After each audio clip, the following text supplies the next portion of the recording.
जय श्री राम। रामायण की 10 अनसुनी बातें जो शायद आप नहीं जानते। मर्यादा पुरुषोत्तम प्रभु श्री राम के प्रभावशाली चरित्र पर कई भाषाओं में ग्रंथ लिखे गए, लेकिन मुख्य रूप से 2 ग्रंथ हैं, जिनमें पहला ग्रंथ महर्षि वाल्मीकि द्वारा रामायण। इस पवित्र ग्रंथ में 24,000 श्लोक, 500 उपखंड तथा 7 कांड।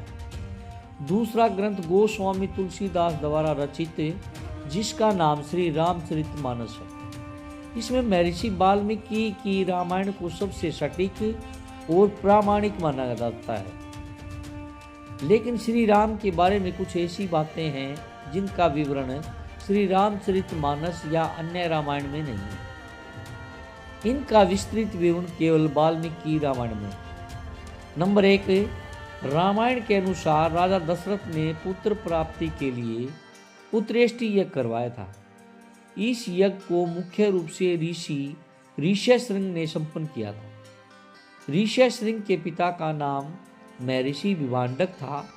एक दिन जब वे नदी में स्नान कर रहे थे, तब नदी में उनका वीर्यपात हो गया। उस जल को एक एड़ी ने पी लिया था, जिसके फलस्वरूप ऋषि ऋष्यशृंग का जन्म हुआ। नंबर 2, हिंदू धर्म में 33 करोड़ देवी देवताओं की मान्यता है, जबकि रामायण के अरण्य कांड के 14वें सर्ग के 14वें श्लोक में सिर्फ 33 देवता ही बताए गए। ग्रंथ के अनुसार 12 आदित्य, 8 वसु, 11 रुद्र और 2 अश्विनी कुमार, ये ही कुल 33 देवता। नंबर 3, महर्षि वाल्मीकि द्वारा रचित रामायण में सीता स्वयंवर का वर्णन नहीं है। रामायण के अनुसार भगवान राम व लक्ष्मण ऋषि विश्वामित्र के साथ मिथिला पहुँचे। जब विश्वामित्र ने ही राजा जनक से श्री राम को वह शिव धनुष दिखाने के लिए कहा, तब भगवान श्री राम ने उस धनुष को उठा लिया और प्रत्यंचा चढ़ाते समय वह टूट गया। राजा जनक ने यह प्रण किया था कि जो भी इस शिव धनुष को उठा लेगा, उसी से वे अपनी पुत्री सीता का विवाह कर देंगे। नंबर 4, विश्व विजय के दौरान जब रावण स्वर्ग लोक पहुंचा, तो उसे रंभा नाम की अप्सरा दिखाई दी। रावण ने उसे पकड़ लिया। तब रंभा ने कहा कि आप मुझे इस तरह से स्पर्श न करें, मैं आपके बड़े भाई कुबेर के बेटे नल कुबेर के लिए हूँ, इसलिए मैं आपकी पुत्र वधू हूँ। लेकिन रावण नहीं माना और उसने रंभा से दुराचार किया।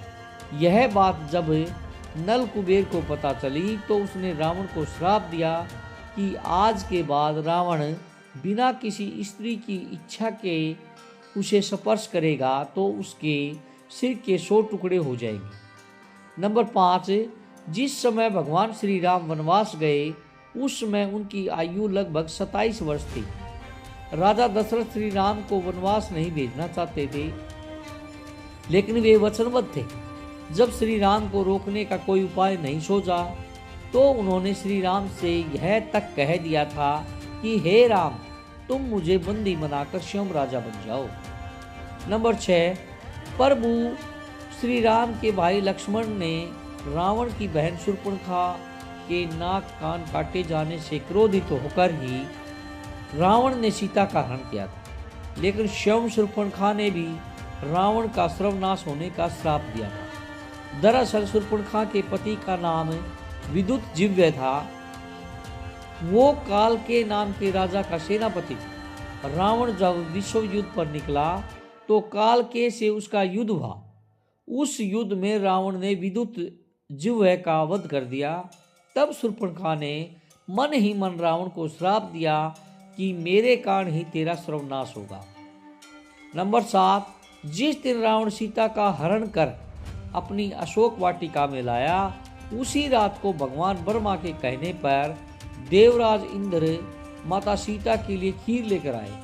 पहले देवराज ने अशोक वाटिका में उपस्थित सभी राक्षसों को मोहित कर सुला दिया।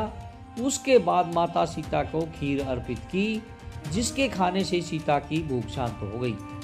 नंबर 8, सीता हरण करते समय जटायु नामक गिद्ध ने रावण को रोकने का प्रयास किया था। रावण के अनुसार जटायु के पिता अरुण हैं। ये अरुण ही भगवान सूर्य देव के रथ के सारथी हैं। नंबर 9, भगवान राम और लक्ष्मण वन में सीता की खोज कर रहे थे। उस समय कबंध नामक राक्षस का प्रभु श्री राम लक्ष्मण ने वध कर दिया। वास्तव में कबंध एक सांप के कारण राक्षस बन गया था। जब श्री राम ने उसके शरीर को अग्नि में समर्पित किया तो वह श्राप से मुक्त हो गया और कबंध ने ही श्री राम को सुग्रीव से मित्रता करने के लिए कहा था। नंबर 10, जब काफी समय तक राम रावण का युद्ध चलता रहा तब अगस्त्य मुनि ने श्री राम से आदित्य हृदय स्तोत्र का पाठ करने को कहा, जिसके प्रभाव से भगवान श्री राम ने रावण का वध किया। जय श्री राम। आपको ये 10 अनसुनी बातें कैसे लगी? प्लीज़ लाइक, सब्सक्राइब एवं कमेंट करके ज़रूर बताइएगा।